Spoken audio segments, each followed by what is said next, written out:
Assalamualaikum warahmatullahi wabarakatuh. Kembali lagi di channel Biologi Education.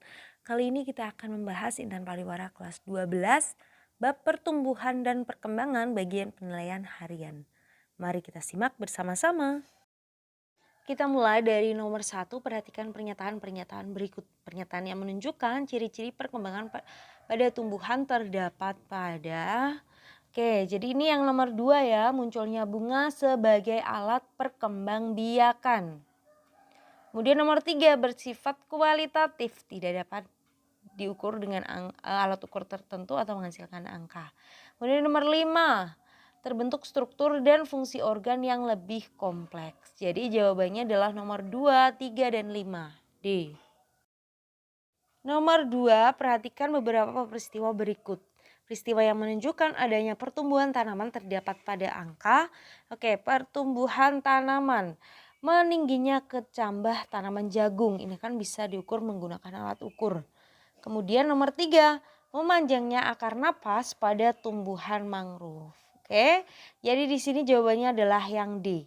Sedangkan yang nomor 1 dan 4 kan muncul bunga. Bunga itu kan alat perkembangbiakan. Jadi dia merupakan ciri dari perkembangan. Oke, jawabannya adalah yang D. Nomor 3, bagian yang merupakan fase log dan stasioner ditunjukkan oleh angka. Jadi nomor 3 ini kan grafik pertumbuhan ya suatu makhluk hidup. Yang nomor 1 itu adalah fase log. Itu pertumbuhannya lambat dan sel-selnya yang membelah itu hanya sedikit. Fase log nomor 1. Kemudian nomor 2, fase eksponensial. Yaitu pertumbuhannya mencapai maksimum, sel-selnya sedang aktif membelah. Yang ketiga adalah fase stasioner, yaitu pertumbuhannya terhenti atau nol. Serta ukuran makhluk hidupnya atau ukuran tumbuhannya di sini itu dia tidak mengalami perubahan. Yang nomor 4 adalah fase kematian, yaitu mengalami penuaan. Nah, yang ditanyakan di sini adalah fase log dan stasioner. Maka jawabannya adalah yang B, 1 dan 3. Lanjut ke nomor 4, kelompok tumbuhan berikut yang hanya mengalami pertumbuhan primer adalah kalau tumbuhan hanya mengalami pertumbuhan primer, berarti kan hanya pada sekitar ujung akar atau ujung batang. Nah, ini terjadinya di tanaman monokotil. Kalau tanaman dikotil itu mengalami pertumbuhan primer dan pertumbuhan sekunder oleh kambium. Nah, maka jawabannya di sini kalau tumbuhan monokotil adalah yang C. Palem, kelapa, dan juga pohon pisang. Nomor 6, perhatikan gambar berikut. Pernyataan yang tepat berdasarkan gambar adalah, nah di situ bisa kita lihat ya untuk gambar A, mataharinya tepat berada di atas maka tanamannya lurus karena persebaran oksinnya dia merata. Sedangkan yang gambar B, di situ dari arah kiri ada matahari. Berarti bagian kiri tanamannya itu terkena sinar matahari lebih banyak daripada bagian kanan tanamannya. Nah, makanya di situ dia mulai membengkok ya. Karena yang tidak terkena sinar matahari itu dia auksinya cepat, sedangkan yang terkena sinar matahari auksinya mengalami kerusakan. Ya, jadi di sini berhubungan dengan hormon auksin. Tanaman A tumbuh lurus karena sebaran auksinnya merata. Sedangkan tanaman B atau tanaman yang kedua karena datangnya cahaya karena auksin akan terurai jika terkena cahaya matahari. Kita lanjutkan ke nomor 7, perhatikan pernyataan-pernyataan berikut. Ciri perkecambahan seperti gambar ditunjukkan oleh angka. Jadi nomor 7 ini adalah tipe perkecambahan hipogeal, di mana bisa kita lihat kotiledonnya tetap berada di dalam tanah, dia tidak terangkat. Ciri-cirinya pada perkecambahan hipogeal ini adalah bagian yang mengalami pemanjangan itu adalah ruas batang di atas kotiledon atau disebut dengan epikotil. Ini sudah Mimin bahas di video pertama ya. Kemudian perkecambahan hipogeal itu terjadi pada tumbuhan monokotil, contohnya pada jagung, padi, serta tanaman dikotil yang lain. Ada juga dikotilnya contohnya tuh kacang kapri. Jadi kacang kapri itu masuk ke dalam si hipogeal padahal dia dikotil. kebanyakan yang hipogeal itu rata-rata adalah monokotil. Oke, maka di sini jawabannya adalah yang C. Kotiledon tetap berada di dalam tanah. Epikotil mengalami pemanjangan, umumnya terjadi pada biji tanaman monokotil. Nomor 9, perhatikan tabel jenis-jenis hormon pertumbuhan dan organ-organ tumbuhan yang dipengaruhinya berikut. Pasangan yang tepat antara hormon pertumbuhan dengan organ tumbuhan yang dipengaruhinya adalah, kayak bisa kita lihat ya, ini adalah hormon-hormon kalin. Antokalin itu pada si bunga, D ya, berarti 1 dan D. Kemudian filokalin, filo itu pada daun, berarti 2C. Lalu rizokalin sudah pasti dia dengan akar. Kemudian yang terakhir kaulokalin itu dengan batang. Maka jawabannya di sini yang benar adalah tadi 1D ya, 1D. Jawabannya adalah yang E. 1D, kemudian 2C, 3A dan 4B. Oke, lanjut ke nomor 10. Pak Hadi ingin menanam tanaman semangka di sawahnya. Pak Hadi menginginkan tanaman di semangkanya menghasilkan buah semangka tanpa biji. Untuk mendapatkan buah tersebut, Pak Hadi menyemprotkan hormon. Dalam ilmu pertanian, buah tanpa biji dinamakan dengan partenokarpi. Nah, untuk menghasilkan buah tanpa biji itu bisa disemprotkan beberapa hormon. Jadi gabungan antara hormon auksin dan juga hormon giberlin. Hormon auksinnya akan membantu pembentukan buah tanpa biji, sedangkan giberlinnya untuk menghasilkan buah tanpa biji. Oke, jadi di sini jawabannya adalah yang C, auksin dan juga giberlin. Nomor 11, perhatikan ciri-ciri fase embrionik berikut. Ciri-ciri tahapan blastulasi ditunjukkan oleh angka. Blastula itu kan kalau morula kan sel-sel kumpulan sel seperti anggur, sedangkan blastula itu ada rongga di tengah kumpulan sel, kemudian rongganya berisi cairan bernama blastosol. Ingat kan, ini sudah dibahas di video-video sebelumnya. Jadi morulanya kan berkembang menjadi blastula. Morulanya kalau morulanya sendiri kan pembelahannya mitosis.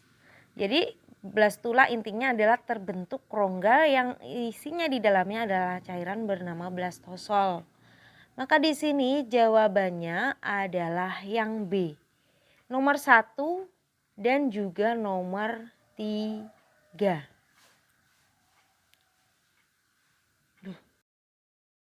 Nomor 12, perhatikan proses dalam fase embrionik berikut. Urutan dalam fase embrionik pada hewan berdasarkan proses yang berlangsung di dalamnya secara benar adalah nomor 12 ini dimulai dari nomor 2, zigot membelah secara mitosis. Kemudian nomor 3, embrio terus melakukan pembelahan sampai terbentuk rongga pada bagian tengahnya. Nah, ini fase blastula ya, kalau awal tadi morula. Nomor 1, terbentuk 3 lapisan embrionik, yaitu lapisan ekto, meso, dan juga endo. Berarti ini gastrulasi. Yang nomor 4, pembentukan berbagai organ tubuh yang berkembang menjadi dari 3 lapisan. Nah, berarti ini organogenesis. Oke, jawabannya adalah yang C. Lanjut ke nomor 13. Pada tahap organogenesis, 3 lapisan yang terbentuk pada saat gastrulasi akan berkembang menjadi organ-organ tubuh yang penting. Salah satunya lapisan endoderm. Lapisan ini akan berkembang menjadi organ-organ yaitu, kan ada 3 lapisan nih, ada lapisan ekto, meso, dan endo.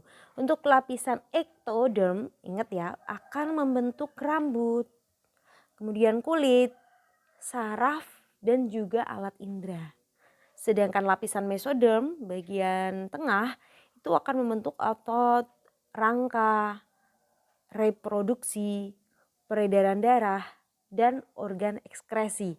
Sedangkan lapisan endoderm bagian dalam akan membentuk pencernaan dan juga pernapasan. Oke, jadi di sini jawabannya adalah yang D.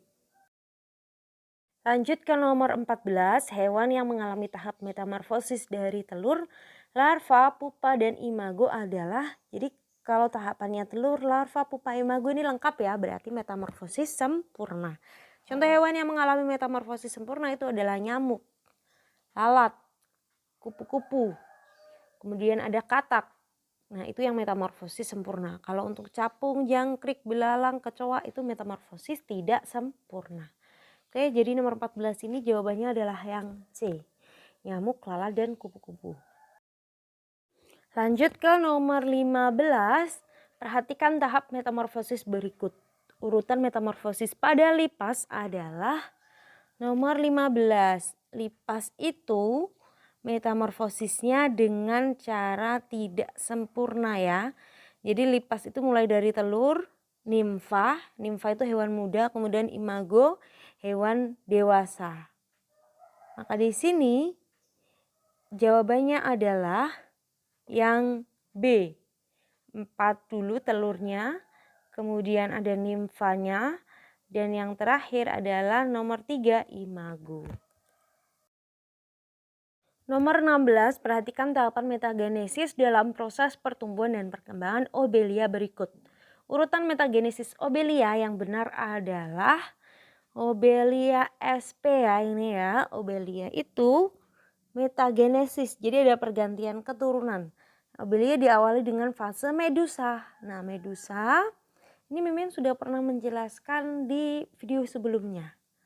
Diawali medusa menghasilkan sel-sel gamet, ada ovum dan sperma, kemudian mengalami pembuahan membentuk zigot. Nah, zigot akan berkembang menjadi blastula.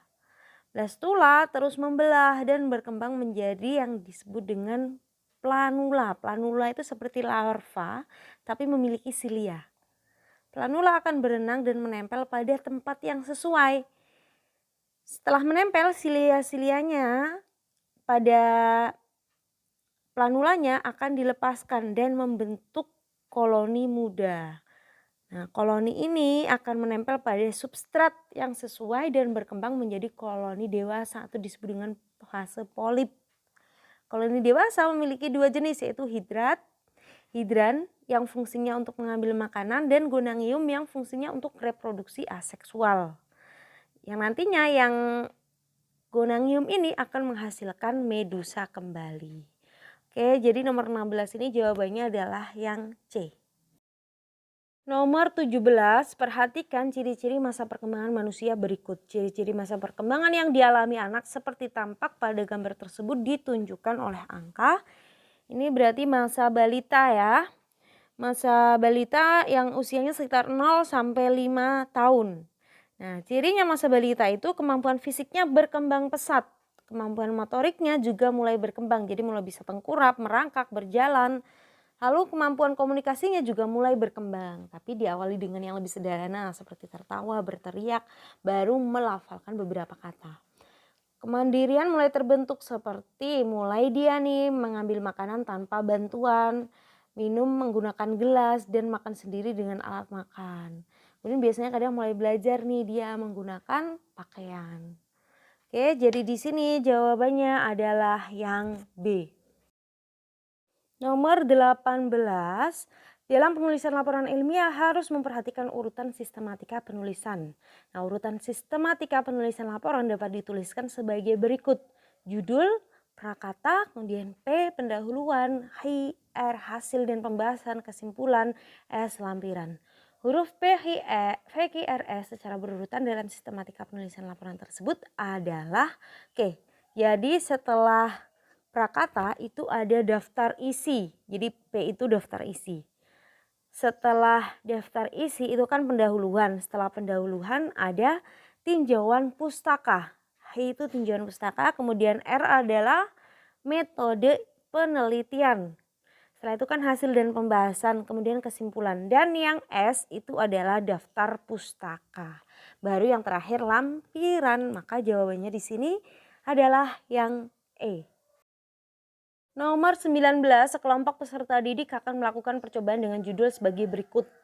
Pengaruh frekuensi penyiraman air cucian beras terhadap pertumbuhan tanaman jagung. Rumusan masalah yang tepat berdasarkan percobaan adalah, jadi ingat ya, rumusan masalah itu biasanya dalam bentuk kalimat tanya. Jadi ini yang mau diteliti apa sih? Oh, frekuensi penyiraman terhadap pertumbuhan tanaman jagung. Berarti ada hubungannya dengan pertumbuhannya tanaman jagung. Berarti rumusan masalahnya di sini adalah Apakah perbedaan frekuensi penyiraman air cucian beras dapat mempengaruhi pertumbuhan tanaman jagung? Karena itu yang ingin kita ketahui. Maka di sini jawabannya adalah yang A. Nomor 20, Denny ingin mengamati perkecambahan biji cabai. Sebelum melakukan pengamatan, Denny merendam biji cabai dengan dibagi menjadi 4 kelompok. Kelompok 1 direndam dengan air biasa, kelompok 2 dengan air es, kelompok 3 dengan air panas, dan kelompok 4 tidak dilakukan perendaman biji. Biji yang berperan sebagai kelompok kontrol pada percobaan tersebut adalah, jadi kelompok kontrol itu merupakan kelompok yang tidak mendapatkan perlakuan apapun. Di situ kan perlakuannya kan ada diberi air panas, air dingin, kemudian air biasa. Nah, sedangkan kelompok yang keempat ini tidak dilakukan perlakuan apapun, tidak direndam dengan cairan apapun. Jadi yang kelompok perlakuan adalah yang nomor 4. Jawabannya yang D. Sekian pembahasan kita kali ini, semoga bermanfaat. Terima kasih. Wassalamualaikum warahmatullahi wabarakatuh.